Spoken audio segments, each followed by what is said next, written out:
Eu saúdo a todos com a graça e a paz da parte de Deus e do nosso Senhor e Salvador Jesus Cristo. Hoje nós, com a ajuda de Deus, estaremos concluindo o nosso curso, concluindo aquilo a que nos propusemos ao estudarmos livro tão belo, tão importante, tão definidor para as nossas vidas. E os dois últimos capítulos do livro do Apocalipse são assim como o epílogo da revelação e a confirmação de que é revelação de Deus. O Cordeiro vencedor tem nas suas mãos o livro que recebeu do Pai, desatou-lhe os selos e definiu e revelou os eventos finais da história da civilização. E o capítulo 21, ele abre nos falando de onde vamos viver. Nós vamos viver no novo céu e na nova terra. Haverá, a partir da vontade amorosa, graciosa e poderosa de Deus, renovação de todas as coisas. E a mancha do pecado, o céu da terra, será apagada e viveremos, então, num novo sistema em que céu e terra se imbricam. Esta diferença de dimensões da celestial que tangencia a nossa terrena deixará de existir. Na transfiguração de Jesus Cristo, o que os discípulos viram? Eles entraram em contato com a realidade celestial, Jesus Cristo glorificado, Moisés e Elias. E isso vai deixar de existir e veremos a Deus como hoje somos vistos. Isso nós estudamos a semana passada. E é interessante que o onde iremos viver, o novo céu e a nova terra, ocupa um versículo nos dois capítulos. O restante é a descrição de quem seremos, como Deus nos vê vivendo nesse novo céu e nova terra. E como que Deus nos vê? Ele nos vê como a cidade amada, ele nos vê como a nova Jerusalém, ele nos vê como a noiva do Cordeiro, e João vê uma cidade descendo do céu como uma noiva ataviada, enfeitada. A noiva do Cordeiro, a igreja de Cristo pura, gloriosa, que ao longo do nosso estudo, ao longo do livro do Apocalipse, recebeu várias simbologias. A grande multidão, que João não podia contar, as duas testemunhas que pregaram tudo o que tinham que pregar no escatão e são mortos pelos perseguidores da igreja e depois ressuscitam, a igreja de Cristo. A mulher gloriosa, no capítulo 12, e os 144 mil selados que João vê com Jesus Cristo sobre o Monte Sião. Então, o símbolo, a imagem, a representação da igreja, agora, o que o anjo mostra para João? Uma cidade descendo do céu, a noiva do Cordeiro, uma cidade enorme, porque a multidão que forma essa cidade, e uma cidade são as pessoas que nela vivem, é uma multidão que não podia se contar, vestida de branco e com palmas na mão.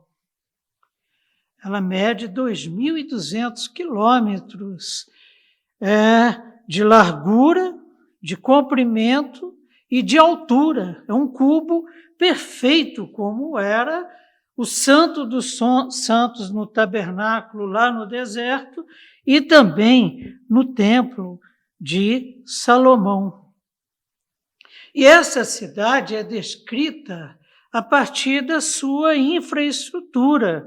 Primeiro, João vê um muro que representa a proteção de Deus, simboliza a proteção do Altíssimo, e um muro espesso. Ele tem 65 metros de espessura. A muralha tem 12 fundamentos, 12 bases, que representam os 12 apóstolos fiéis, e cada um representado por uma pedra preciosa. E esse brilho dos fundamentos é o brilho do Espírito Santo conduzindo a pregação pelos 12 apóstolos. A cidade também tem 12 portas. Olha só, 65 metros de espessura tem a muralha. E cada porta é uma pérola inteira. Já pensou o tamanho dessa pérola?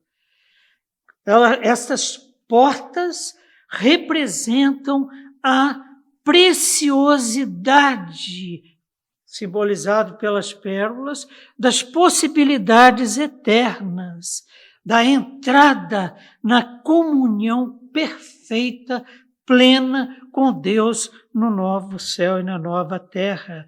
Ele estenderá sobre nós o seu tabernáculo, tabernacularemos com ele, o veremos como hoje somos vistos por ele. A iluminação, como que é o sistema de iluminação pública dessa cidade?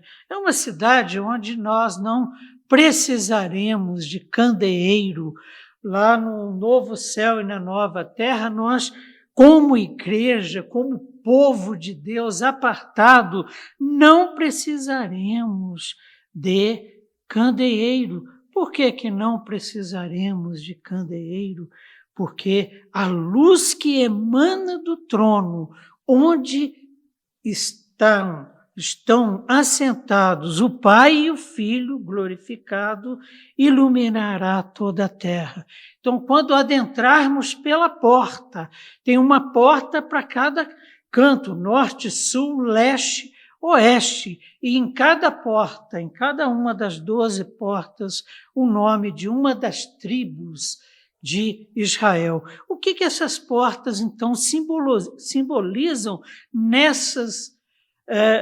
nessa disposição e com o nome das tribos de Israel? Significa que pode vir gente dos 4 cantos da terra, pode vir gente das 12 tribos de Israel para adentrarem a Cidade Santa, todos aqueles que têm o seu nome escrito no livro da vida.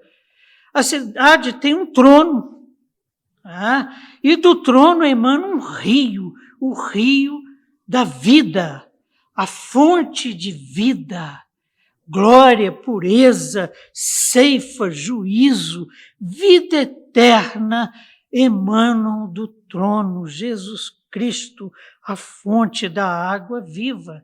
E das portas partem avenidas, e essas avenidas são construídas com ouro puro. Representa o caminho para a vida. Jesus Cristo, o caminho. Eu sou o caminho e a vida. E estas avenidas de ouro puro e cristalino vão dar numa praça, num bosque formado pela árvore da vida. fonte de vida eterna. Quem comer dela não ficará doente, como vimos na aula passada. Quem comer dela não morrerá. Quem comer dela jamais sentirá fome. E quem é que vai constituir a população da cidade santa que João vê descendo do céu? A igreja e PJB, estaremos lá, os vencedores. Você tem certeza de que o seu nome está escrito no livro da vida, porque você aceitou a Jesus Cristo como seu único e suficiente Salvador e teve os seus pecados lavados pelo precioso sangue derramado na cruz do Calvário. Você vai estar lá comigo, porque eu tenho certeza. Esse é o bem mais precioso, é a maior herança que meu pai poderia ter deixado para nossa família, para mim como filho, o conhecimento do Evangelho de Jesus Cristo. E o interessante é que não é qualquer pessoa que poderá entrar ou sair da cidade. As portas são permeáveis, podemos entrar e sair, mas uma permeabilidade seletiva. Vimos na semana passada que em cada porta tem um anjo com o livro da vida. Então, o que acontece? Só entra quem tem o nome escrito no livro da vida. Quem fica de fora? O que nós definimos como descendência de Caim. Os habitantes da terra, conforme definição de João, aqueles que não têm o seu nome escrito no livro da vida. Ao contrário, tem na testa, na mão, a marca da besta. São os seguidores do anticristo. E esta cidade terá as suas portas abertas o tempo todo, porque não haverá noite, o que simboliza a onisciência, onipresença e onipotência de Deus, que estendeu o seu tabernáculo sobre nós, e os muros da cidade nos protegerão, e as portas não precisarão ser fechadas, porque não haverá noite. Isso simboliza o tabernáculo de Deus estendido sobre nós. Hoje, nós vamos, então, terminar o nosso estudo vendo com vocês, porque nós fomos, nessa breve introdução aí, nós fomos até o verso 5 do capítulo 22. E faremos, como temos feito recorrentemente, dada a grande necessidade, a leitura comentada versículo a versículo. E o interessante é que nós temos, a partir do verso 6, a confirmação do livro, a confirmação da profecia, o testemunho, a validade, a verdade contida nesta profecia. Tanto é que Jesus declara: bem-aventurado aquele que lê, aquele que guarda e vive em conformidade com as palavras desta profecia. Então, o verso 6 afirma assim: disse-me ainda. Quem disse o que vai ser lido agora para João? O anjo que chamou João falou: vem cá, João, que eu quero te mostrar a noiva do Cordeiro.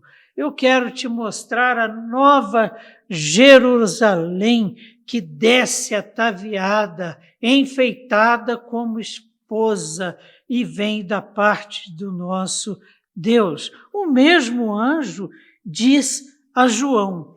Daqui até o final do capítulo, até o verso 20, nós teremos como que um jogral.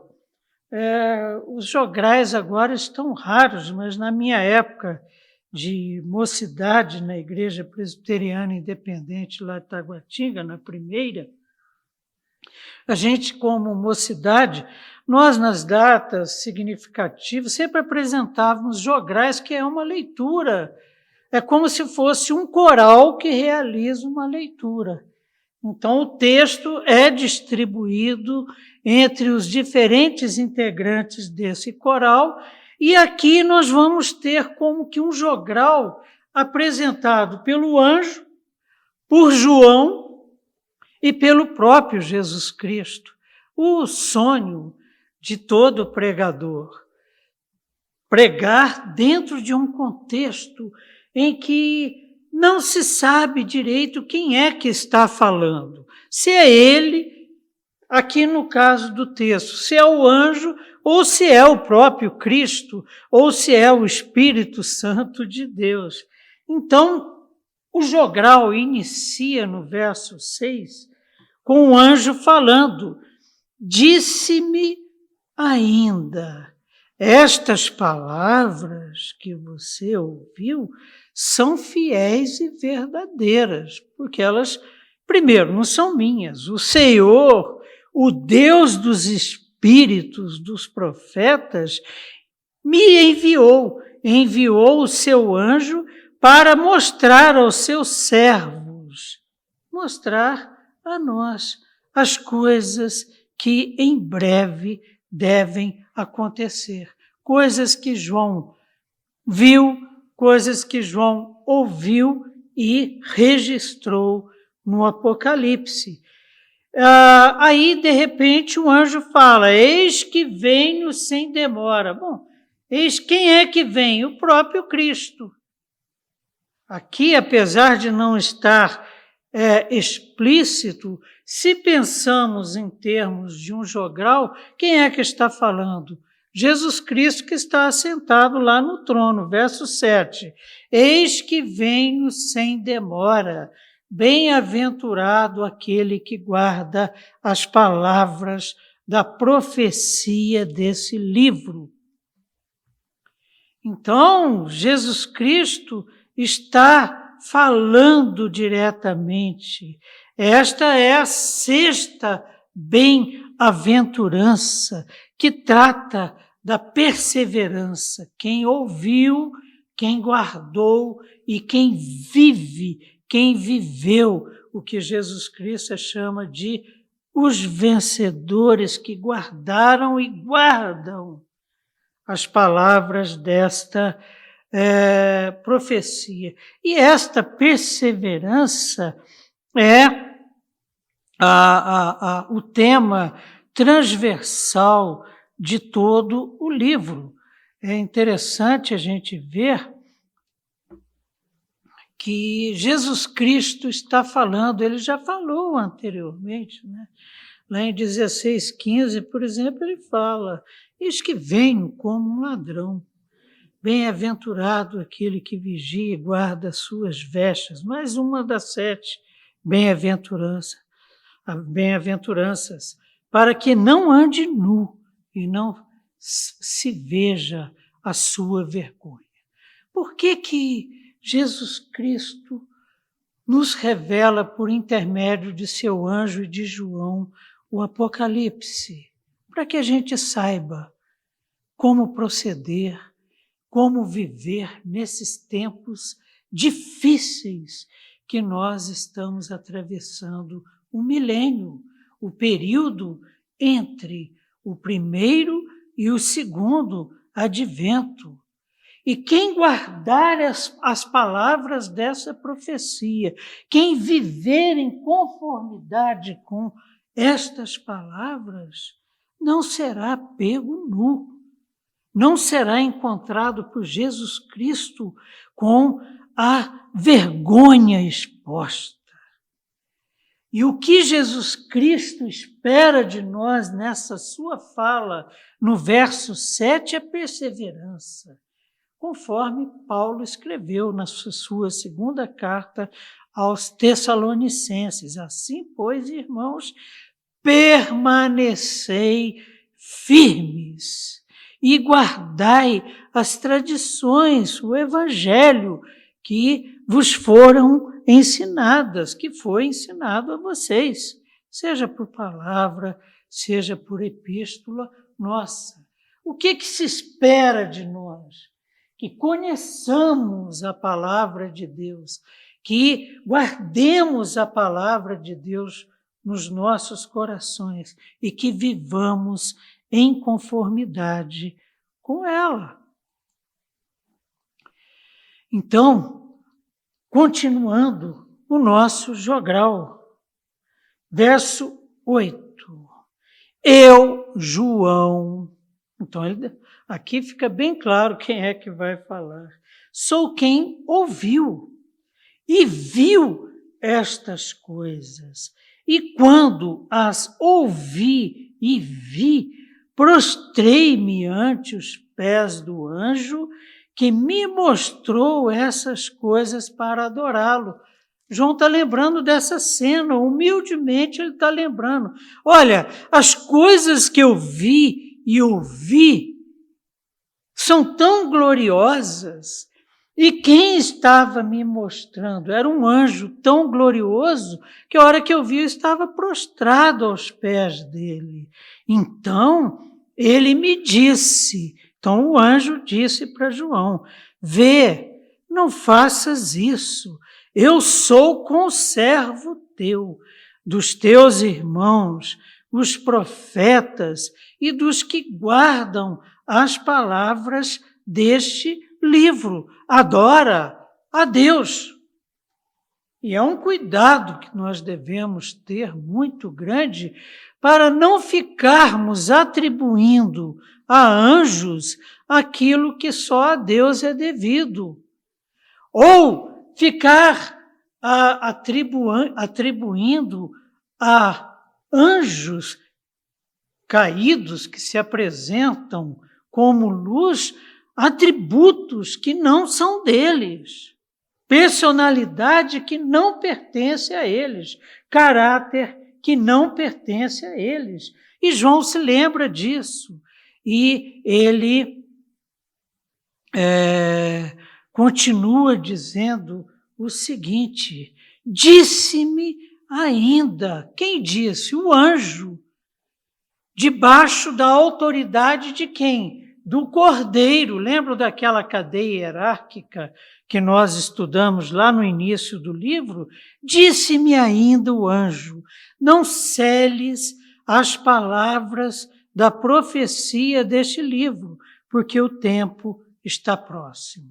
Porque se João recebesse a ordem para selar, não seria revelado a nós. Então, olha, você escreveu o livro, então não sela.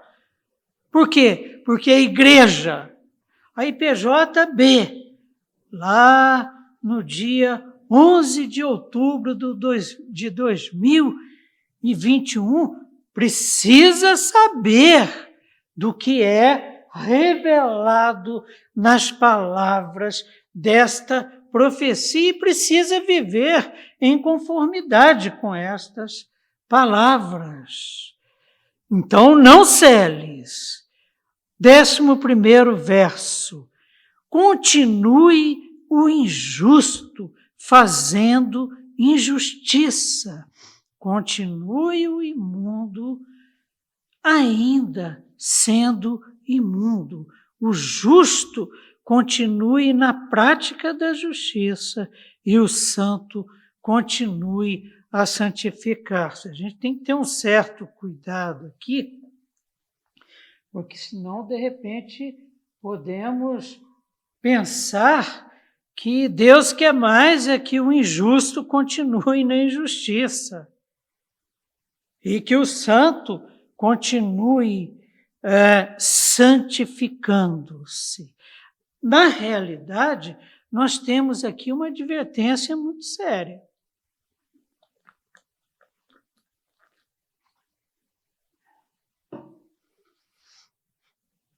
a palavra continua e pode parecer uma recomendação de que o iníquo prossiga na sua iniquidade.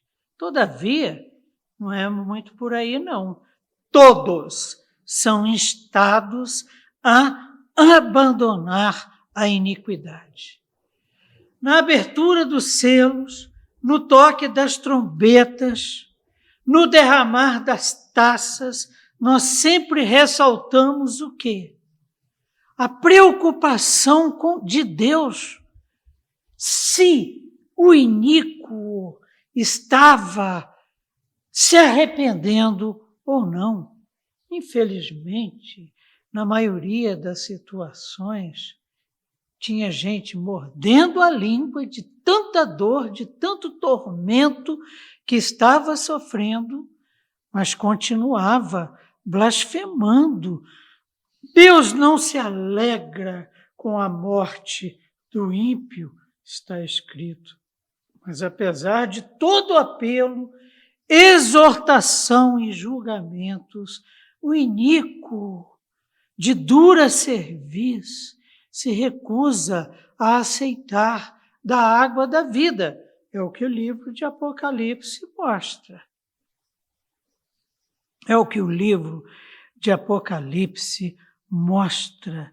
E podemos, inclusive, a partir desse versículo, afirmar que não são ideias ou práticas fundamentalistas que mudarão o mundo. E, infelizmente, isso tem acontecido ao longo da história de Deus, mas o Cordeiro vencedor julgará com justiça e reinará eternamente. O que está sendo dito é o seguinte, olha, infelizmente, existem aqueles que não se arrependerão e receberão, naquele grandioso dia do Senhor, o juízo e experimentarão a segunda morte, a morte eterna. Verso 12, diz assim a palavra do Senhor, e eis que venho sem demora, e comigo está o galardão. Quem é que está falando agora no nosso jogral? Jesus Cristo, eis que venho sem demora, e comigo está o galardão que tenho para retribuir cada um segundo as suas obras. É triste ouvirmos que o ímpio continuará no pecado e que o justo, com a ajuda de Deus, com o Espírito Santo de Deus nos fortalecendo e nos santificando, continuará a santificar-se. Agora, o que diz o 12? Eis que venho sem demora e comigo está o galardão. O ímpio que não se arrepende e continua no pecado, receberá juízo.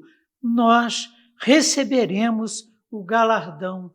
Lembram que as nossas obras nos acompanharão e seremos aqui galardoados conforme as nossas obras. Um motivo de alegria, um motivo de renovação na realização daquilo que Deus nos coloca para fazer, apesar dos tempos difíceis que nós estamos atravessando. E quem é que tem os galardões a serem distribuídos? Ele, o Cordeiro vencedor. Quem é que conhece os corações, que tem os olhos como que de chamas de fogo, e que conhece os corações e que vai retribuir a cada um conforme as suas obras. Jesus Cristo, o leão da tribo de Judá, que está assentado à direita do Pai. É a admoestação terna, equivale a dizer: não se torne endurecido da descrença, mas arrependa-se, e quando se arrepender, você será recompensado. Você receberá vestes brancas, lavadas pelo sangue do Cordeiro. Em Apocalipse, capítulo 20,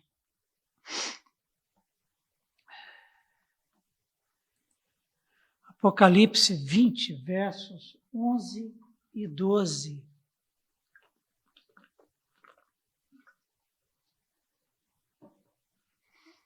Vi um grande trono branco e aquele que nele se assenta, de cuja presença fugiram a terra e o céu, que estavam sendo renovados, e não se achou lugar para eles. Tamanha a autoridade daquele que tem o livro e os livros na mão. Vi também os mortos, os grandes e os pequenos, postos em pé diante do trono. Então se abriram livros. Ainda outro livro, o livro da vida, foi aberto, e os mortos foram julgados segundo as suas obras, conforme o que se achava escrito nos livros. O que está sendo dito para nós? O que está sendo dito para nós é o seguinte: que se guardarmos as palavras das profecias, da profecia revelada no Apocalipse, nós não vamos, no julgamento, porque todos serão julgados, recebermos juízo. Nós não vamos para o lago de fogo e enxofre, de onde sobe fumaça pelos séculos dos séculos. Não, nós receberemos o nosso galardão. E toda hora é confirmado. Olha, quem está dizendo isso é fiel, hein? Quem está dizendo isso é aquele que tem o livro na mão. E em Jesus Cristo, todas as boas promessas já são sim. Você sabe para onde que nós vamos a partir desse texto que acabamos de ler? Nós vamos para o novo céu, para a nova terra, para participarmos como noiva do Cordeiro das bodas, da festa, do casamento, da igreja com o seu Cristo, que durará toda a eternidade. Aleluia, amém. Verso 13. Eu sou o Alfa e o Ômega, o primeiro e o último, o princípio e o fim. O que liga todos esses versículos que estamos lendo e comentando. Quem é que está falando?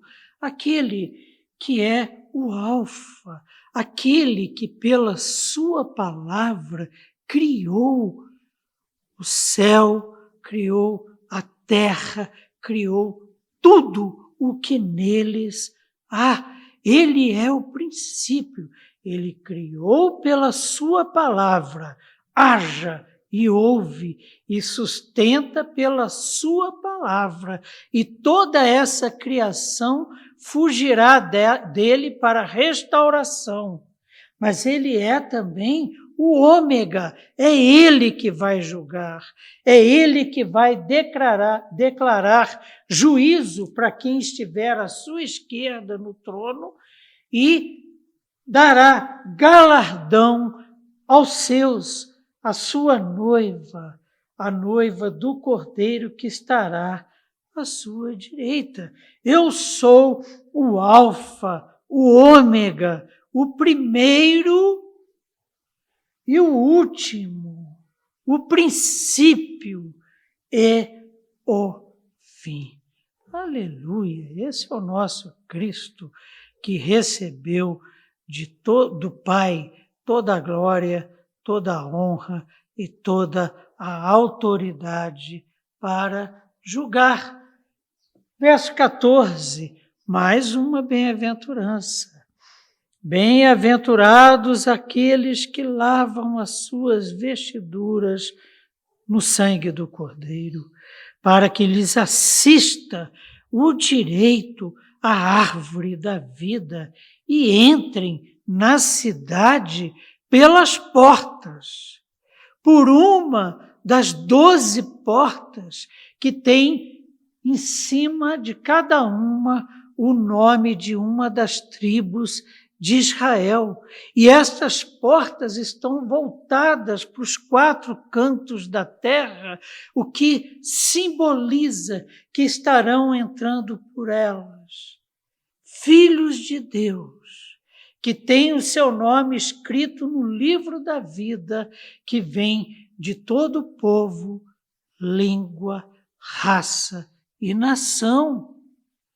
Mas só entrarão aqueles que têm os seus nomes escritos no livro da vida, e os anjos que estão postados em cada uma das portas farão esse controle de fluxo, conforme nós acabamos de ver na nossa introdução. E quem entrar por essas portas terá a sua veste, não estará nu, a sua vergonha não estará exposta, o seu pecado foi lavado. Não haverá opróbrio, mas glória. Seremos glorificados com o Senhor. Então, quem entrar por essas portas terá a sua vestidura branca, sem mácula, sem mancha de pecado, porque as vestes recebidas são vestes lavadas no sangue do Cordeiro, algo parecido com a revelação que Zacarias nos traz no 3º capítulo do seu livro, no verso 3, diz assim: ora, Josué, trajado de vestes sujas, estava diante do anjo de Deus, estava diante do Cordeiro. E se continuamos lendo o texto, o que nos é revelado? Que o Cordeiro ordena: tragam vestes limpas para o sacerdote Josué. O que significa o quê? Os pecados de Josué, apesar das acusações trazidas pelo acusador, estavam sendo lavados pelo sangue do Cordeiro. E estas vestes brancas é de um branco que só o sangue do Cordeiro pode lavar. Mesmo que ainda se lave com salitre e que seja amontoada potassa, não atingirá aquele branco. Não é desinfetante que vai nos livrar dos nossos pecados. Não é potassa que vai nos branquear, mas única e exclusivamente o sangue do Cordeiro. Gente com roupa manchada não entrará. Lembram que lá na parábola tinha uma pessoa que foi convidada para as bodas e que teve que sair da festa porque estava com a roupa inadequada? Aqui não vai nem entrar. Os anjos não vão deixar, porque quem tiver a sua roupa manchada não tem o nome no livro da vida. Lavar as vestes significa o quê? Recorrer ao sangue de Jesus Cristo. E já afirmamos hoje, só quem recorre ao sangue de Jesus Cristo tem seu nome escrito no livro da vida. Por quê? Esse sangue remove nossa culpa e concede-nos o selo do Espírito Santo de Deus para a nossa santificação eterna. É por isso que naquele dia glorioso queridos e queridas, poderemos adentrar aquelas portas e olhar quando estivermos entrando por uma das portas, que o Espírito Santo de Deus nos conduzirá a ela, olharemos e falaremos assim: mas não é que a porta é feita de uma única pérola, conforme João viu? Porque todas as boas promessas de Deus já são sim em Cristo Jesus. Agora, tem gente que não vai entrar. Por isso que a gente não pode se cansar de pregar o Evangelho para que pessoas aceitem, recorram ao sangue do Cordeiro. Verso 15. Quem é que vai ficar de fora?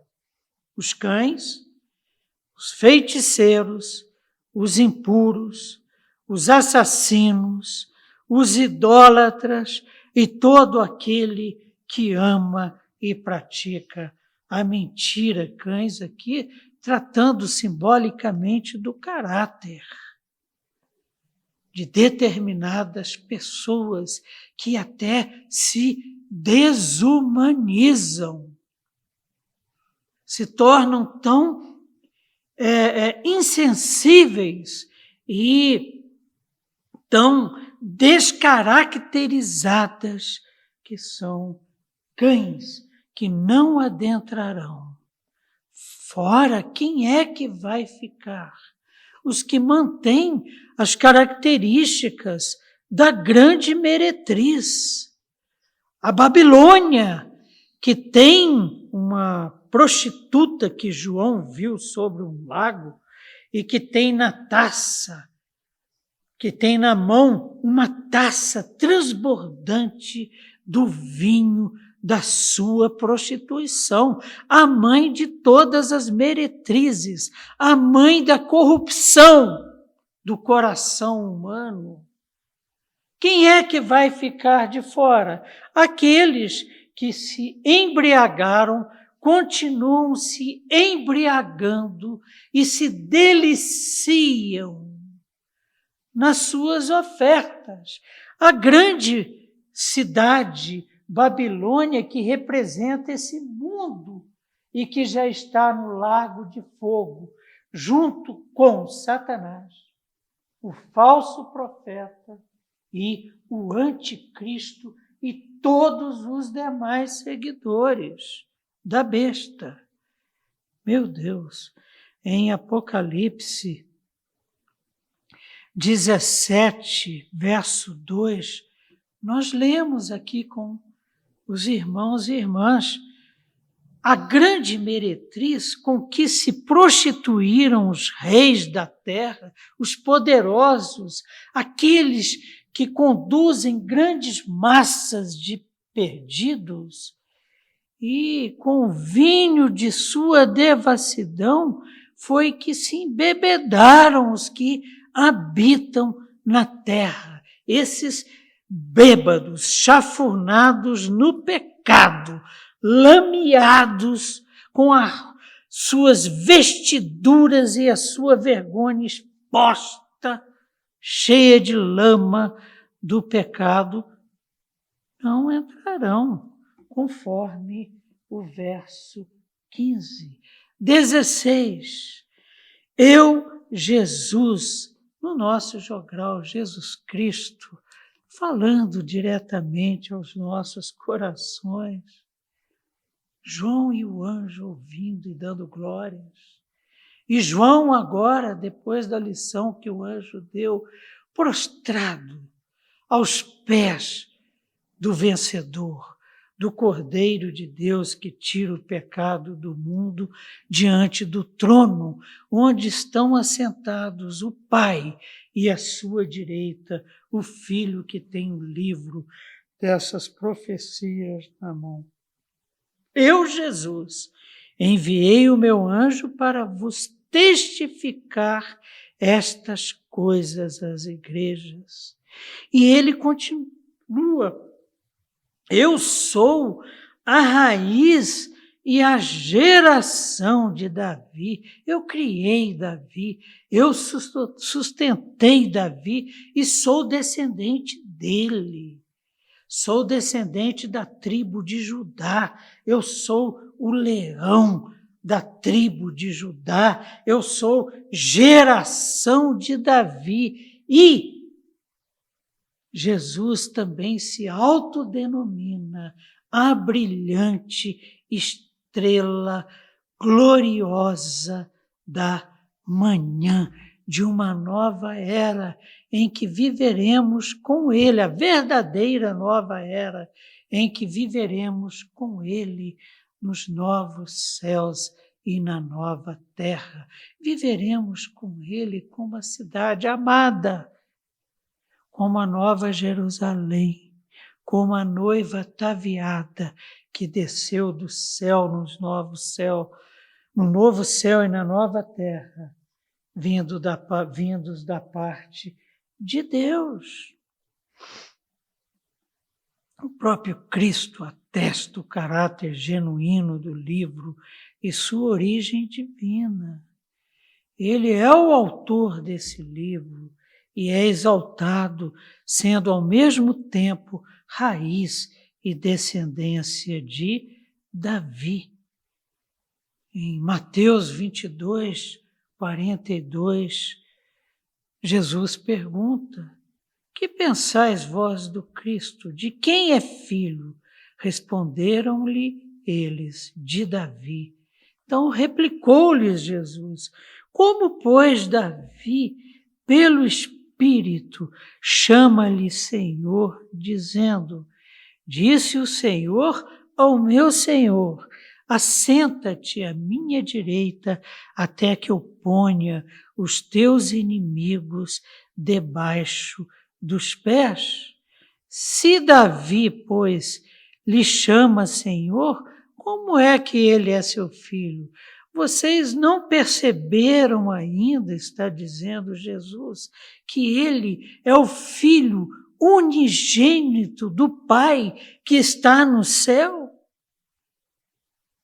Vocês não perceberam ainda que ele é o Alfa, o Ômega, que ele é o princípio e o fim, que ele é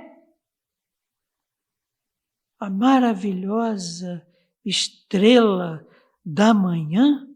Isaías também teve essa revelação do tronco de Jessé, da família de Davi, da família do seu patriarca Jessé, sairá um rebento, e das suas raízes um renovo.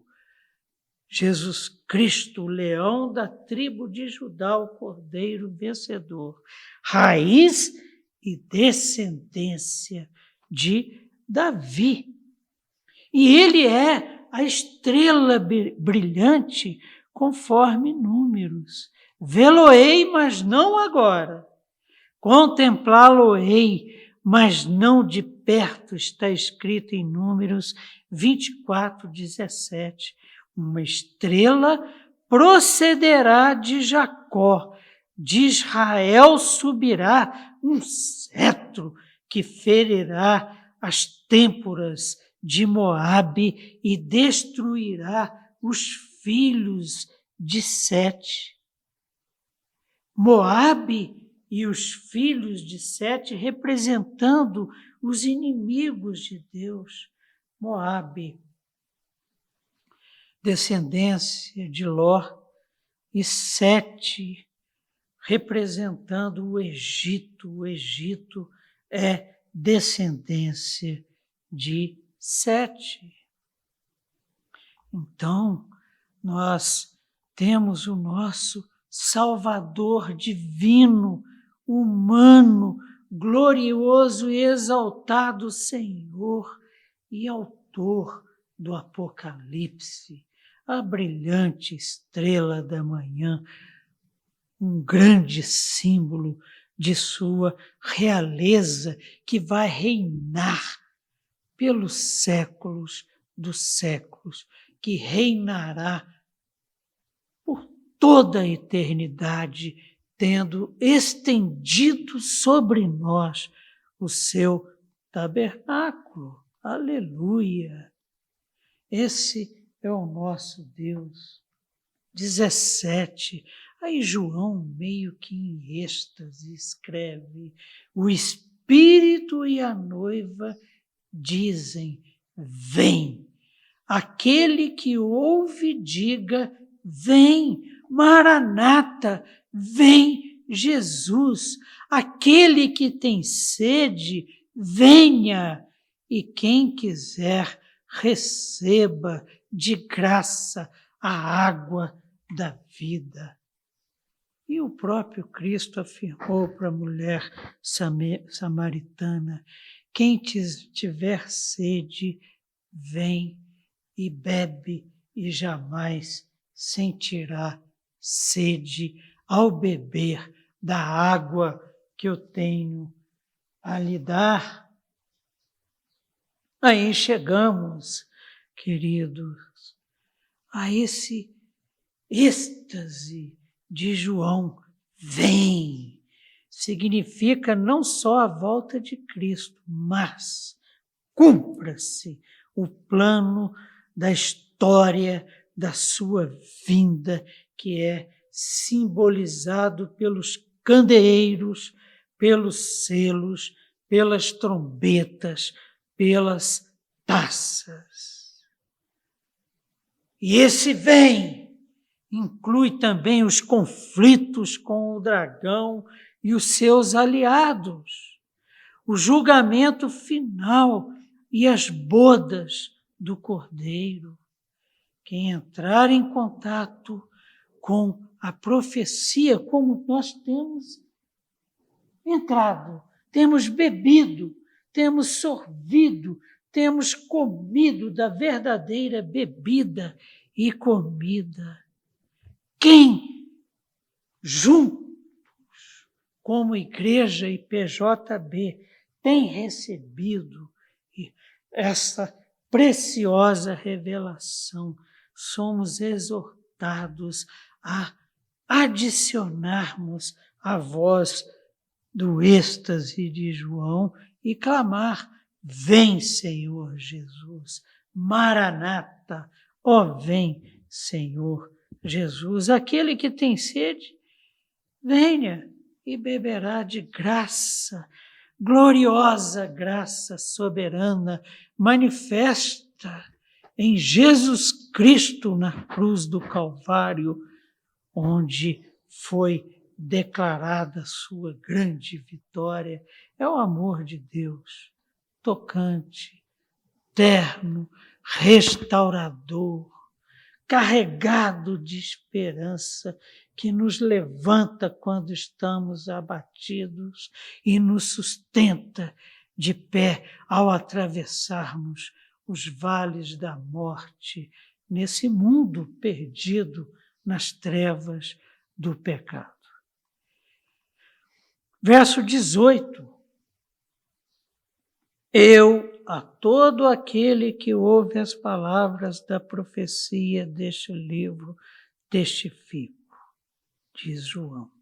Se alguém lhes fizer qualquer acréscimo, Deus lhe acrescentará os flagelos escritos nesse livro. E se alguém tirar qualquer coisa das palavras do livro desta profecia, Deus tirará a sua parte da árvore da vida da cidade santa e das coisas que se acham escritas neste livro. Que Deus me livre de ter acrescido ou de ter subtraído uma vírgula que seja das palavras desta profecia. Porque se eu acresci, serão acrescidas na minha vida as maldições nela contidas. E se eu subtrair, sabe aquela leitura que você faz assim, meio de lado? Porque quando lemos, quando estudamos sinceramente a palavra de Deus, nós somos mais lidos e estudados do que lemos e estudamos. E que Deus nos perdoe caso isso tenha acontecido e nos livre como igreja presbiteriana do Jardim Botânico. Que Deus nos livre de, quando nos debruçarmos sobre a palavra de Deus, venhamos a acrescentar coisas saídas de nossos corações caídos, ou retirarmos para manutenção e fortalecimento de coração caído. Que Deus nos livre, em nome de Jesus, e que o Espírito Santo de Deus continue nos abençoando e nos revelando aquilo que é para ser dito, aquilo que é para ser testemunhado na presença dele. Verso 20. Aquele que dá testemunho destas coisas diz: certamente venho. E quem é que dá testemunho? O próprio Cristo. Faz questão de fechar o jogral. Aquele que dá testemunho destas coisas diz: certamente venho sem demora. Nosso clamor: Maranata, vem Senhor Jesus, nesses tempos difíceis que estamos atravessando. Não fica sem resposta. Certamente venho. É a voz que vem do trono, a voz do Cordeiro que está assentado à direita de Deus Pai. Certamente venho sem demora. Aí João não aguenta, quase que atropela Jesus. Amém! Amém! Vem, Senhor Jesus. E arremata o livro no nome do Senhor Jesus, nos abençoando. A graça do Senhor Jesus seja com todos. Que assim seja, em nome de Jesus. Amém. Amém. Que privilégio ter estado com os irmãos semanalmente com a palavra de Deus aberta no livro do Apocalipse e buscando nela juntos, num só espírito, como igreja de Cristo, orientação para as nossas vidas. Isso, queridos, num tempo em que a igreja está sofrendo todo tipo de pressão, está exposta a todo tipo de sedução, e nossos irmãos espalhados pelo mundo, muitos sofrendo perseguição acirrada. Apesar da pandemia do coronavírus e os seus mais de 600 mil mortos em nosso país, um número assim absurdo de órfãos, de viúvas, de viúvos, de pais que perderam seus filhos. Eu sempre me lembro de Gilberto Gil, quando perdeu um filho num acidente de motocicleta lá no Rio de Janeiro. Ele afirmou o seguinte: olha, a dor do pai que perde um filho é tão grande que não existe uma palavra no português para representar essa perda.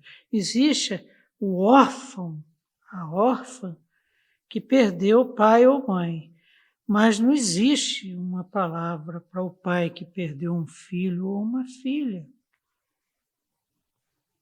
E apesar de pandemia, apesar de tudo que está acontecendo, queridos, uma coisa nós evitamos aqui no nosso curso. Foi realizar um estudo jornalístico, buscando nas manchetes e na realidade que nós estamos imersos nela,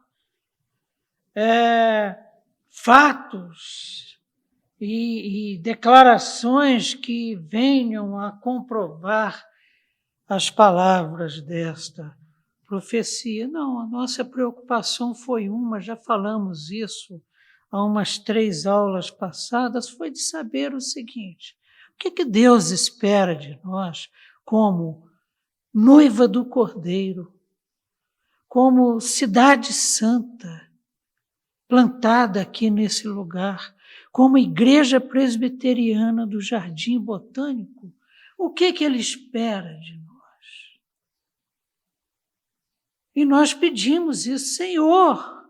Foi a nossa oração ao longo desses meses difíceis. O que nós pedimos foi isso: Senhor, revela-nos por intermédio desta maravilhosa profecia. O que o Senhor espera de nós? E na medida da nossa pequenez, nós recebemos dele a resposta. E fielmente buscamos repassar a nossa querida IPJB.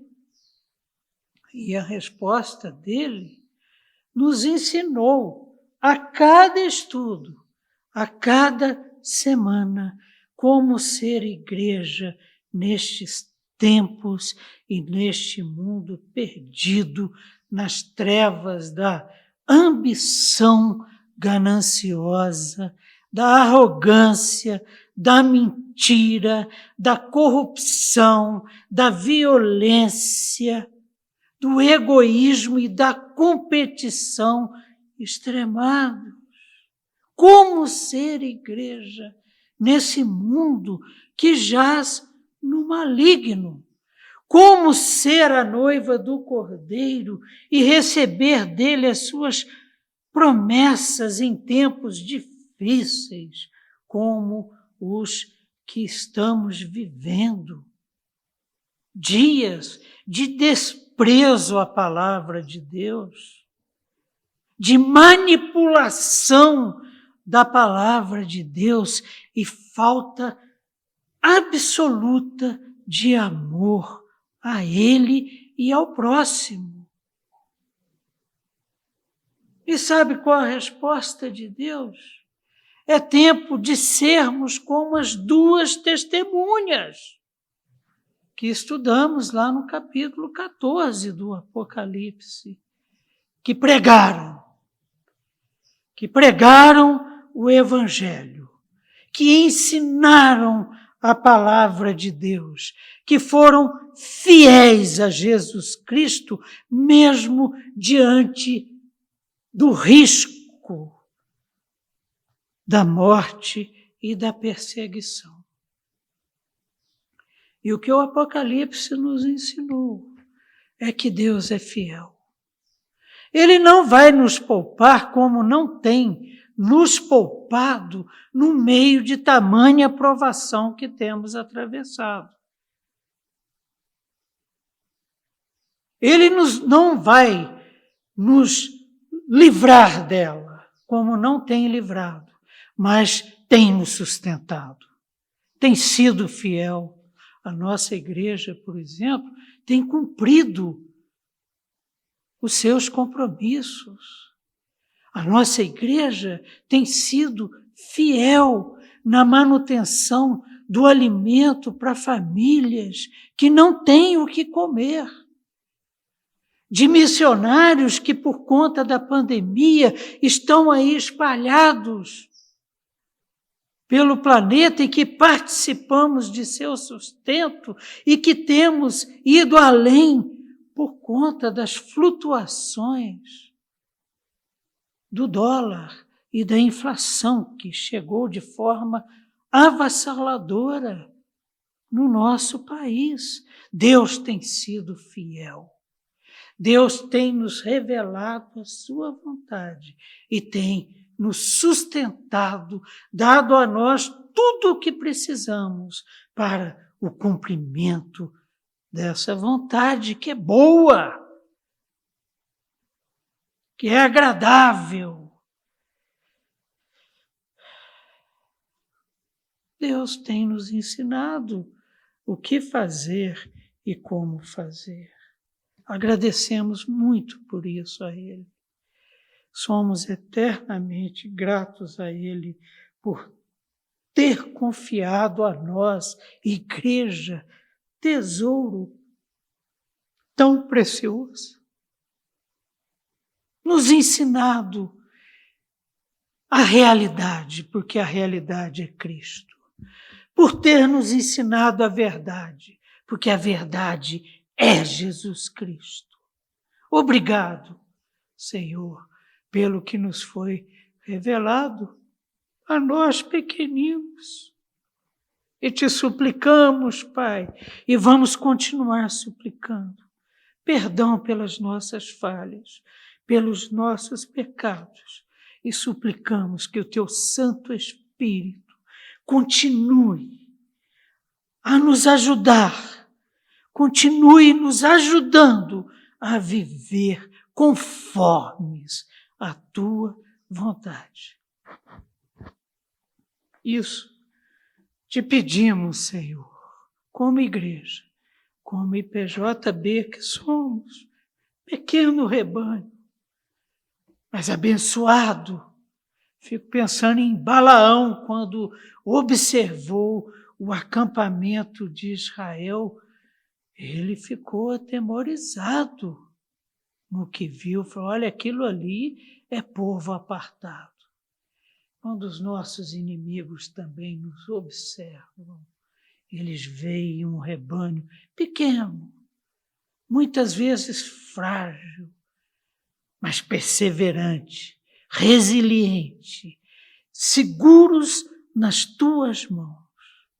Nós te oramos, Pai, te suplicamos isso em nome de Jesus. Sustenta-nos como o Senhor tem sustentado até aqui, porque até aqui o Senhor nos sustentou. Vamos orar?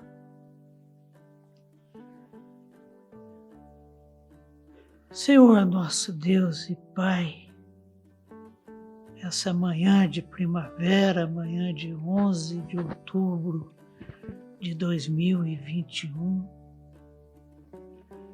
aqui na tua casa, o reverendo André e eu, esses recursos tecnológicos que possibilitaram até aqui a difusão, a chegada desses estudos até as casas dos nossos irmãos queridos que estão, inclusive, espalhados pelo mundo. O Ernesto está lá na África, a Luana, o Rudinho estão lá no Rio de Janeiro, nos assistiram lá da Amazônia. Muito obrigado, Senhor, porque até aqui tudo aconteceu. E se tudo aconteceu, foi porque o Senhor quis. Tudo aconteceu, foi porque o Senhor revelou. Tudo aconteceu porque o Senhor abençoou, o Senhor iluminou e o Senhor multiplicou. Quero te agradecer, Pai, de uma forma bastante especial pela vida do reverendo André, pela sua perseverança, pela sua dedicação, pelo seu carinho durante todos esses dias de gravação. São muitas horas gravadas, muitas horas investidas no conserto dos equipamentos, muitas horas dedicadas às edições. Obrigado pelo ministério. ministério dele tão abençoado, pela amizade dele, pelo companheiro que ele foi nessa travessia tão abençoada, Senhor. Te agradeço pela vida de cada irmão que nos acompanhou, cada irmão que trouxe a nós uma palavra de carinho durante esse tempo, uma palavra de ânimo, porque muitas vezes a gente se pega desanimado. Te louvamos, Pai, pela tua igreja, igreja que foi comprada por alto preço, igreja fiel e que, conforme a tua promessa, estará naquele glorioso dia, participando de tudo que o Senhor tem reservado para nós e entrando no novo céu e na nova terra como a noiva do Cordeiro, para participar da festa, do casamento do teu filho com a tua igreja, festa que vai durar pelos séculos dos séculos. Ó Senhor, ajuda-nos na divulgação do teu evangelho, para que diminua o número das pessoas que, enquanto estivermos na festa, estarão lá no lago de fogo e enxofre, fumegando por toda a eternidade. Obrigado, Pai, por tudo o que aconteceu, Senhor, e pelo que ainda vai acontecer nas nossas vidas, conforme a tua vontade. Nós estamos orando aqui bem em cima desse estudo. Muito obrigado.